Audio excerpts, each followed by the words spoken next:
코로나19가 처음 발생한 우한 지역은 어떤 곳일까? 우리나라 유학생들이 많이 거주하고 있는 곳으로 알려졌는데 우한 지역의 특징을 알아보고 현재 중국 내 코로나19 상황을 들여다본다. 이번 코로나19 사태 이후 한중 관계는 어떤 변화를 맞게 될지도 예측해보는 시간 마련했다.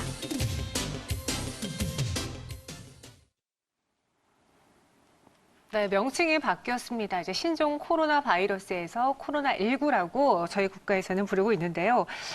전체적으로 시장에서 코로나19에 대한 감염자 증가율은 좀 줄어들었지만 그래도 여전히 전체적인 사회, 문화, 경제에 다 파장을 미치고 있는 상황입니다. 현재 상황은 어떤지 좀 자세하게 이야기 나눠보도록 할게요. 연성대학교 중문학과 최윤선 교수님과 함께하겠습니다. 안녕하세요. 안녕하세요. 네, 안녕하세요. 이번에 신종 코로나 바이러스, 이제 코로나19가 처음에 우한 지역에서 발생을 해서 우한 폐렴이라고 이름이 붙으며 많은 분들이 우한을 처음 들어보셨을 것 같은데 어떤 지역인지 지역적 특색에 대해서부터 알아볼게요. 네. 후베이성에 위치한 우한은요, 교통의 중심지이자 물류의 중심지로 살통팔달의 중국 중심부의 심장부라고도 할 수 있습니다. 그러니까 한국으로 따지면 대전 정도의 위치에 있다고 보시면 될 것 같고요. 우한은 이렇게 이제 북경과 광저우의 고속철도의 육로의 중심이고, 그다음에 장장이라는 해운의 중심이기도 하고요. 화중지방에선 유일하게 오대항으로 직항할 수 있는 항공의 중심지이기도 합니다. 이렇듯 우한은 운송과 물류 유통의 중심지이기 때문에 옛날부터 삼국지의 적벽대전, 그다음에 삼고초려의 70% 정도의 이야기가요. 후베이성해를 중심으로 이루어졌고요. 삼국지에 나오는 형주라는 곳이 관우가 지키려고 노력했던 도시였거든요. 지금의 우한입니다. 바로 교통과 물류의 중심지였기 때문에 삼국 통일의 중심지로 전략적 요충지였죠. 또한 우한은 자동차 산업 기지가 전체 중국의 대부분을 차지하고 있는 자동차 산업공업 단지가 몰려 있어서 네. 중국의 디트로이트라고도 하고 있고요.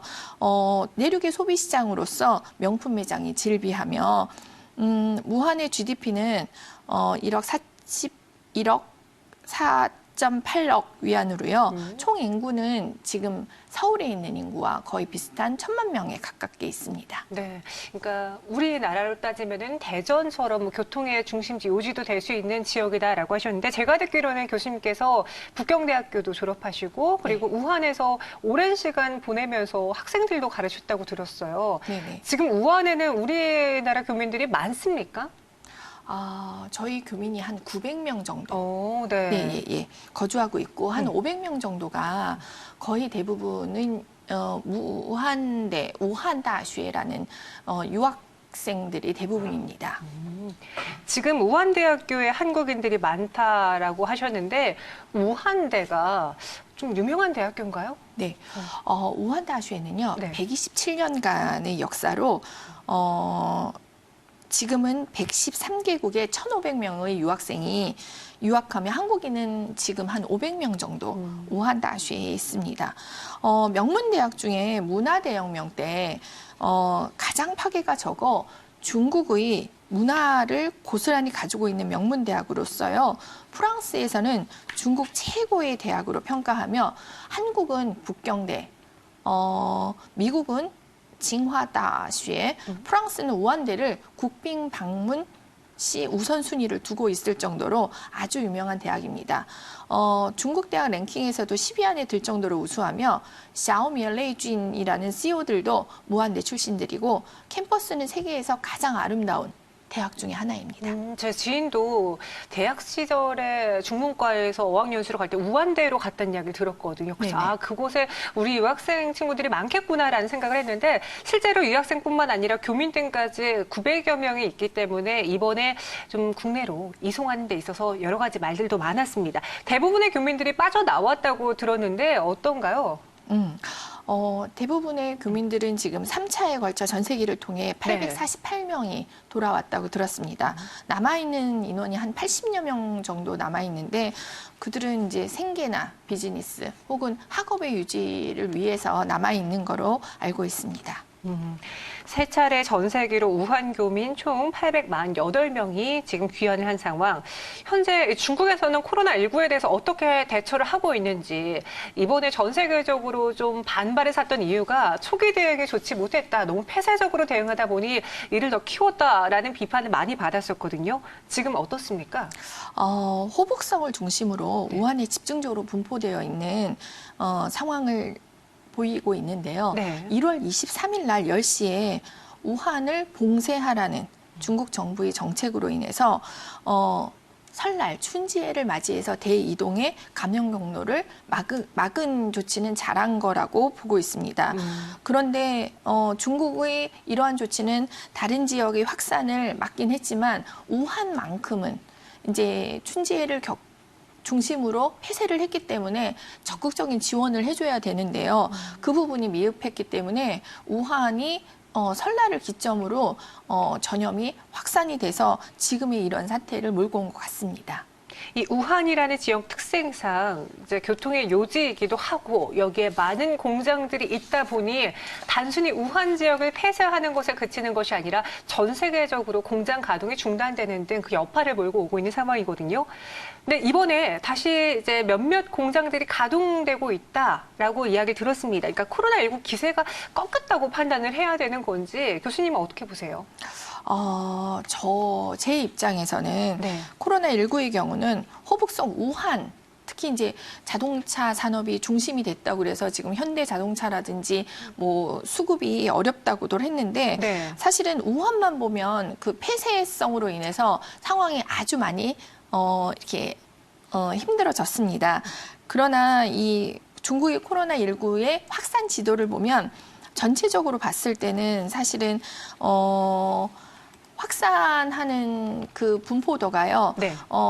다른 지역은 한 4%, 96%가 호베이성에 확산이 됐고요. 4%는 다른 지역의 확산이기 때문에 전체적으로 봤을 때는 그리 심각한 부분은 아니라고 보고 우한을 빼고는 다른 지역의 확산은 지금 거의 주춤한 상태이기 때문에 네. 저는 곧 우한만 진정세에 들어간다면 이 코로나19에 대해서는 그다지 걱정할 것이 없다라고 생각을 합니다. 지금 우한을 확실히 봉쇄하고 폐쇄했기 때문에 그 대처로 인해서 지금 다른 국가 간 그리고 다른 지역 간으로 번지고 있는 그 감염의 속도라던가 증가율이 좀 줄어들었다, 꺾였다라고 판단한다라고 이야기해 주셨어요. 그러면 네. 코로나19가 우한 지역에서도 완전하게 좀 종식되면서 자리가 잡히게 된다면 이후에 한중 관계에 있어서 뭔가 사실 이번에 저희가 뭐 마스크도 공급을 하고 지원을 하고 좀 많은 도움을 드렸거든요. 한중 관계에 있어서의 도움이 될 수 있지 않을까요? 네. 중국은 예로부터 예의와 자존의 국가라고 합니다. 또한 실리를 중요시하고 명분으로 대응하는 국가인데요.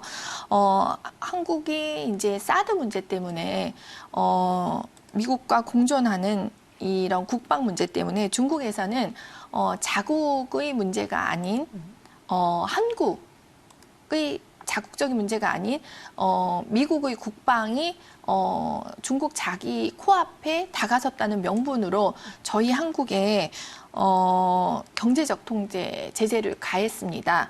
그랬기 때문에 이로 인해서 관광 등 한국 경제가 어려움에 처했는데 지금은 거의 화해 무드로 어느 누구가 하나가 선봉에 서갖고 이 한한령을 이제 풀어주자라고 나서지는 않지만 거의 대부분 풀어진 상태였기 때문에 네. 사실은 이 한한령을 회복해서 다시 중국인이 찾아오는 한국 관광 또 여러 지방 도시의 숨통을 틔우는 어떤 물고 역할을 한다면 이 코로나19를 이용한 혐한을 친한으로 바꿀 수 있는 좋은 기회라고 저는 보고 있습니다. 거시적 안목으로 위기를 기회로 바꾸는 지혜로 아픈 친구를 도우면 그 힘 있는 아픈 친구는 반드시 그 고마움을 잃지 않고 저희에게 그 기억을 하며 이 코로나19를 도와주는 이 한국 국민의 정성을 꼭 기억하리라고 저는 믿습니다. 네, 저희가 사진을 통해서도 우한 시내를 봤는데 정말 번화한 곳이었더라고요. 우한 지역에서의 감염자 그리고 확진자 수가 줄어들길, 또 피해자도 줄어들길 바람과 함께 우한 지역의 코로나 바이러스가 다 종식되고 또 반환이 아닌 친환으로까지 이어졌으면 하는 바람이 있습니다. 네, 여기서 인사드리도록 할게요. 오늘 말씀 고맙습니다. 감사합니다.